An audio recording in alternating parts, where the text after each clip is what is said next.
Atiku Abubakar, now the ADC presidential candidate for 2027, just granted an interview and said something that has set Nigerian social media completely on fire.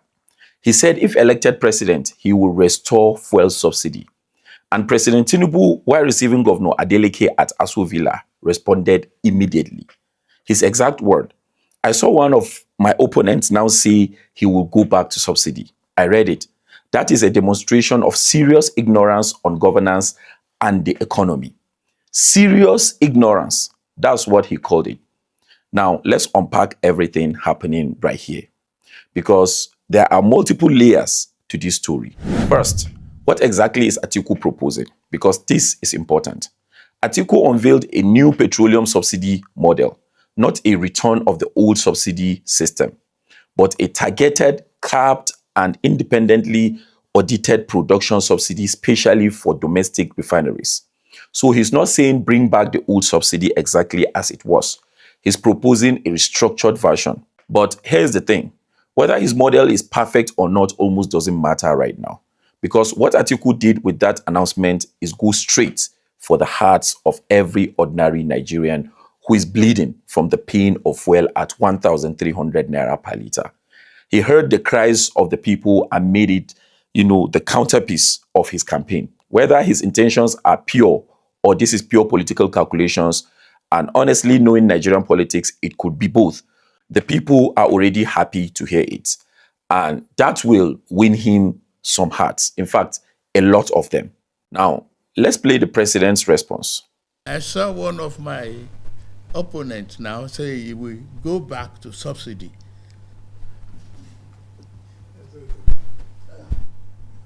I read it. That is demonstration of a serious ignorance on governance and economy. Before I came here, 27 states are unable to pay salaries. Not to even talk of pensioners, salary of workers. In your state, I know a man that raised, whose nickname half salary. So Tinubu watches, he knows, he sees what Nigerians are going through every single day. He's aware of the suffering. And for 3 years, that awareness has produced nothing but more pain. Naira floated, educational subsidy removed, taxes being planned, electricity tariffs increased, multiple reforms landing on the backs of the same people at the same time. But the moment his main political opponent says he will consider the people and reverse the policy, suddenly, Tinubu finds words. Suddenly, there is urgency. Suddenly, he's paying attention.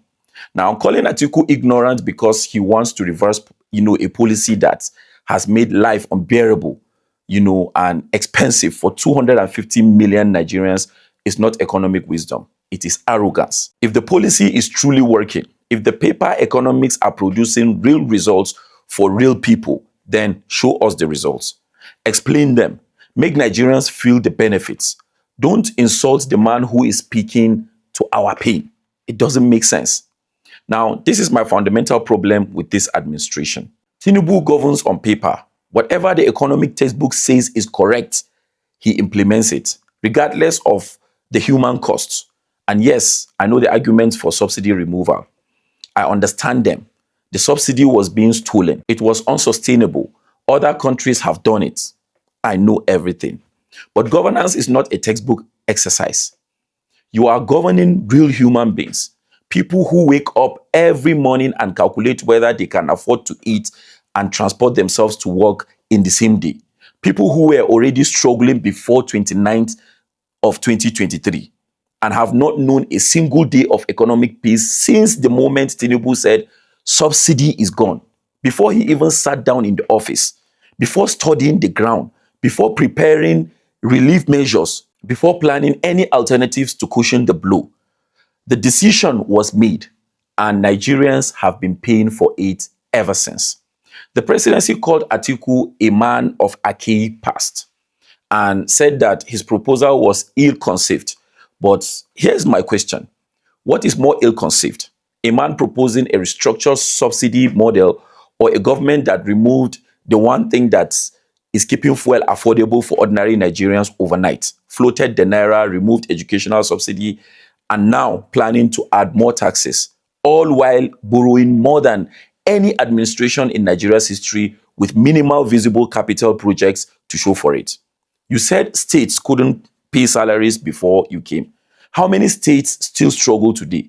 You are borrowing record amounts. Where are the roads, the hospitals, the infrastructures, that justified that debt? Now, let me be honest about Atiku too, because balance matters on this channel. The presidency pointed out that Atiku himself previously declared support for fuel subsidy removal and had it as a plank of his own economic doctrine before 2023 elections. That is a fact. Atiku supported removal when he wanted the presidency. Now he's opposing it as a candidate. That is not principle. That is positioning. And Nigerians deserve to know that. But here's the reality. Even if Atiku is being opportunistic, even if this is a pure vote chasing, what he is saying is what millions of Nigerians desperately need to hear. And a government that responds to that with ignorance instead of with results has already lost the argument. The ordinary Nigerian doesn't care about economic theory. They care about the price of garri. They care about fuel to power their generators and their vehicles. They care about whether their child can afford school. If your economic policy cannot be felt positively in those things, it does not matter how correct it looks on paper, period. Governance is about the welfare of the people, not protecting the legacy of a policy, not winning an argument against your opponent. If you know what Nigerians are going through, and that response proves that you do, then the question is not whether Atiku's plan is perfect. The question is, what have you done about it? Now, drop your honest thoughts in the comments. Is Atiku being genuine, or is this pure politics? And is Tinubu's response understandable? Let me know in the comments. This is Mr. Abdul Reacts.